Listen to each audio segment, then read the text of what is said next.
But I think the day-to-day management is very interesting because we are talking about, of course, directly not 300 people for me, but it's more about 20 to 40 people, like the team leaders that I mainly communicate with. So it's very interesting to get them all working together, and that's a really interesting challenge, I would say. I mean, to see the fruits later on.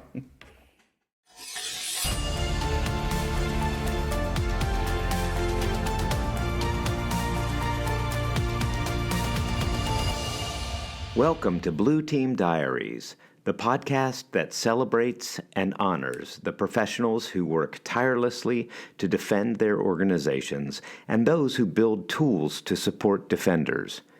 In each episode, host Peter Manev invites his guests to share their stories and experiences in a fun and lighthearted conversation. Blue Team Diaries is sponsored by Stamus Networks, a global provider of network-based threat detection and response solutions. Learn more at stamus-networks.com. Hi and welcome to the Blue Team Diaries. I'm Peter Manev, and today my guest is the head of cyber exercises in NATO Cooperative Cyber Defense Center of Excellence for the past 3 years, Carry Kangur. Carry has a bachelor's degree in social sciences, but his passion has always been IT and technology. He's currently working and organizing cyber exercises, which allows him to use the skills from both disciplines and to see the value they bring to people around the world. Hi, pleasure to be here with Carry Kangur. You have a really unique job. There may be only a few handful of people in the world who do what you do, actually. Can you share with the audience, please, a little bit about the organization and your role? Yes, pleasure to be here. Well, my organization has a really interesting and long name. So it's, abbreviation, it's CCDCOE, stands for Cyber Cooperative Defense Center of Excellence. Now, it's a international military organization, NATO affiliated. We have about 38 different stakeholders or founders from both NATO and like-minded nations. Interesting for us is that we are actually not operating under NATO structure, which means that we do have more, let's say, freedom in our activities. We are more independent, and so on. What else about the organization? We do support NATO and its allies in research, training, exercises in the cyber domain, as the name of the organization states. So that's in a nutshell about CCDCOE. Our main focus areas, let's say, are when we talk about cyber, it's the legal aspects of cyber domain. We have technical aspects. I'm representing the more technical side from within the organization. We have kind of strategical track or pillar within the center, looking at the strategical level and implications of what's happening in the cyber domain. And of course, more military side is the operations in the cyber domain. So these are the kind of units or branches within the center where I work. And about my role, it's called the head of cyber exercises. Why I say it is like that is because my day-to-day business is actually organizing, managing, and orchestrating these various cyber exercises we do. Well, my main package is the, I'd say, world's biggest international live-fire cyber exercise. It's a defense-oriented cyber exercise called Locked Shields. And the second one is more red team oriented cross swords. So these are the exercises actually the center or the CCDCOE is organizing itself.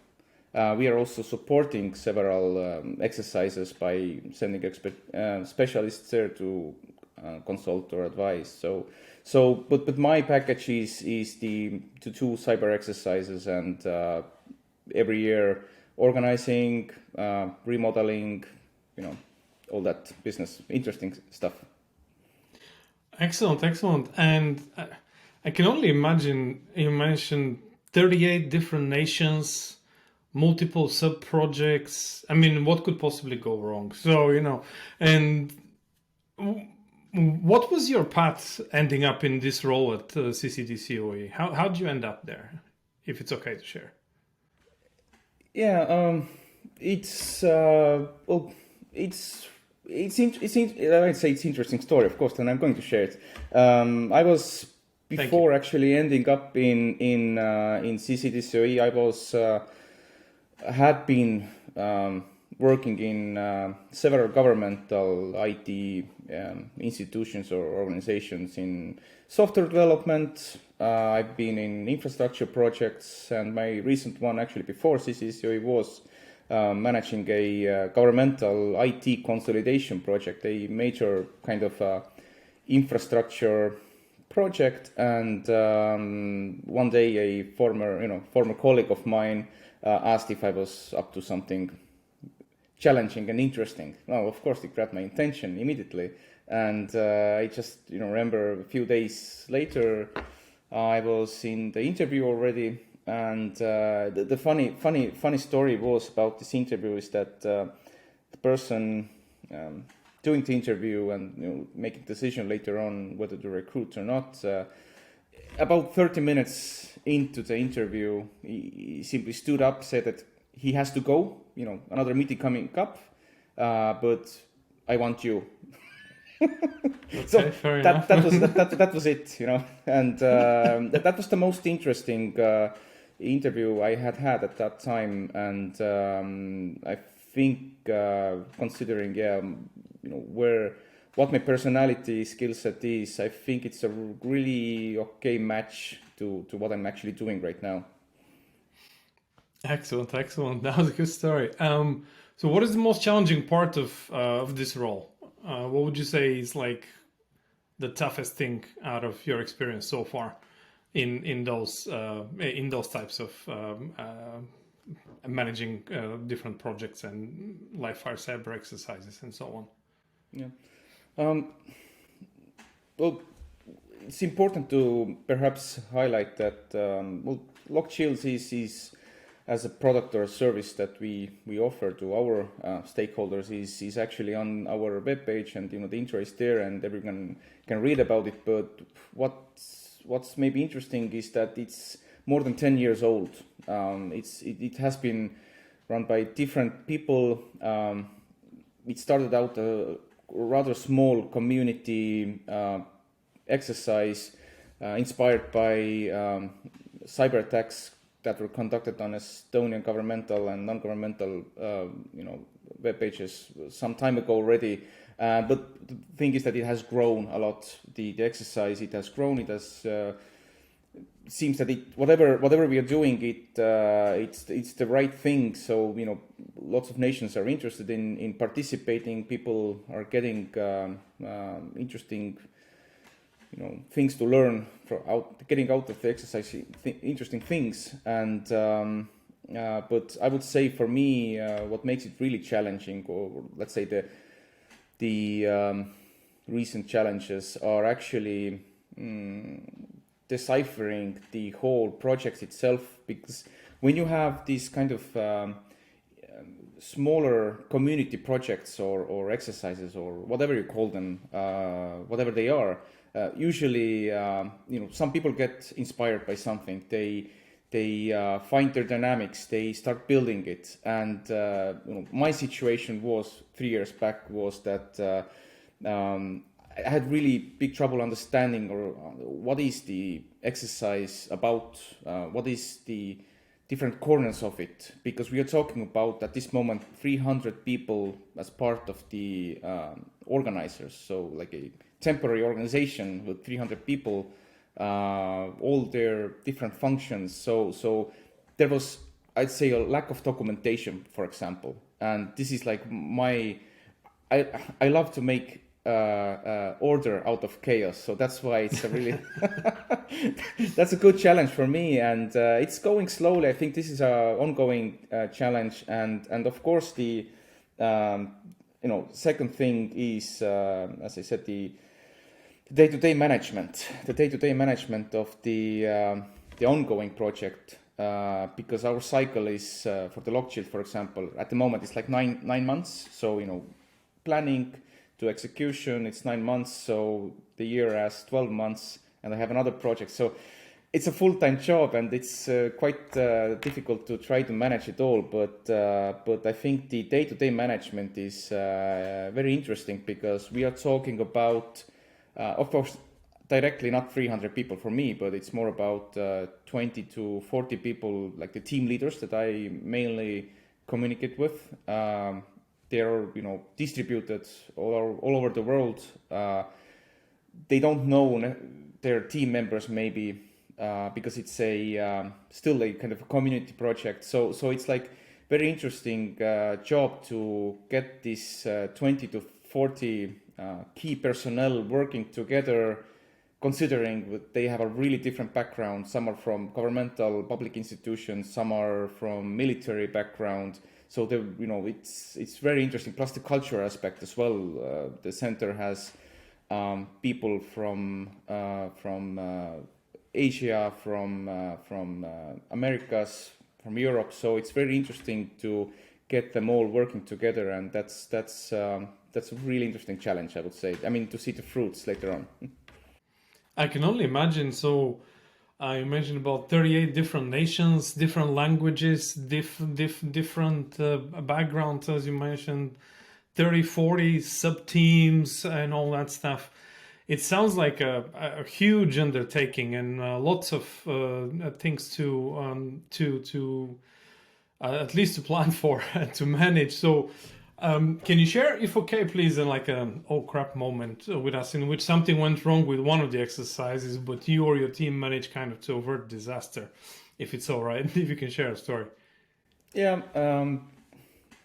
Fortunately or unfortunately for you, we don't have too many of those stories, but the ones that, at least during my time here in the center, what I can share is, as far as I know, most of what I've heard that had happened before, they're always related to technical matters.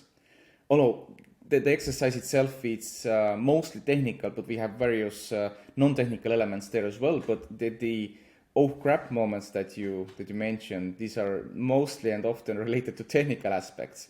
So, well, surprise, right? But what happened with us, I think it was last iteration or the one before, at least this is what I heard from the infrastructure side, was that the day before the exercise itself, we call it the day one, as this is where the activity starts of the exercise, the main activity. And the one day before, I think it was evening or something like that, our data center ran out of disk space. So when we consider that there's like around 5,500 or so VMs running, that was what I remember was that there were some people working really late night hours to get this working for the next day. So I think that was that moment what you just mentioned. But you managed to do it nonetheless. Your team. So that's excellent. Wow, I can only imagine the pressure. A few hours before the exercises and things like that. Excellent. What are you most proud of in terms of your work at CCDCOE? Yeah. Well, definitely for me, it's seeing people grow, both personally and professionally, going beyond the limits they thought were there. Because, as you said yourself, there's like this oh crap moments. The project itself is really agile. So it's definitely a challenge for every technician or not a technician, the specialist to develop it or be part of this agile cycle. And for me, it's definitely to see these people grow beyond their limits, and in the end of the project or their rotation, after a few years, they say that, well, that was a hell of a ride. So for me, this is really like really I'm proud of that, to be part of that. Perhaps second thing is like being there to support them on the way as well, to be able to be part of that process as well. So I guess it's more like my personality of and the history of being more like this social studies that I did during my university times, and now being part of this kind of educational program. So I'm really happy to be doing that and being there to see people grow. And of course, when you talk about proud, of course, the project itself, it has a really big magnitude and scope. And I never dreamed of, ending up 5 years back in this kind of international project. So that's nice. I think I definitely agree with you. It's one of the most complex one and quite versatile and dynamic projects that that I'm aware of, at least from my experience, for sure. A man, with your experience, if you had one piece of advice to give to someone thinking about becoming a cyber defender, what would it be? What would you say to them? From what little I have learned or to know or what I have seen so far from people coming and going and perhaps participating in these discussions, it's really important for any, let's say, cyber defender or a future cyber defender or anyone interested getting to that domain, is to hook up with exercises or cyber community, InfoSec community, local or international, doesn't matter, because participating or contributing to these kind of hackathons or exercises or trainings is actually, this is where the interesting stuff happens. This is where you meet people. This is where the juicy, interesting techniques, knowledge is shared, not just in the internet. So it's actually meeting real people, being part of that community. Of course, I'm here to market lock chills here, but I think this is actually the way in, and often what I've seen also is that of course, the newer generation is always the most cleverest and brightest. This is what I've seen as well. So as to get hooked up in this community activities, I think it's the easiest way in and to learn more. I agree. Like some of my most interesting and valuable contacts and friendships with colleagues came out of exercises or similar activities, as you just described. So, yeah, couldn't agree more. As an end user, so to speak, coming up from there. Final question, Carry. Would you like to give a shout out to any mentors that helped you, somebody that helped you get to such heights? Yeah, sure. So this is good because I'm generally really grateful for the opportunity itself to work closely together with the brightest in the field. I would definitely highlight our previous technical architect, Silver, who probably you have met as well, Peter. And yes. He helped a lot for me to help understand the technical aspects of the exercise. It was a really deep dive for me when I joined the center. And he had been there and been responsible for a very big position. So definitely he was, let's say, mentor in that field at least for me. And our current lead for scenario writing is also, I would say, a mentor for me, because he's really being really creative in writing the scenarios for the exercises. And this is a totally new world for me as well, because if you have an exercise or exercise usually has a story or a narrative, and then out of these narratives, there's like these storylines that might have technical, might not have technical components, and so these are the two big aspects. At least in Locked Shields, you have the narrative. What are we going to do? What is the intelligence? What is the information inside the exercise? And then we have the technical aspects. And Silver and Adrian have been in that sense my mentors, and I would say thank you for them.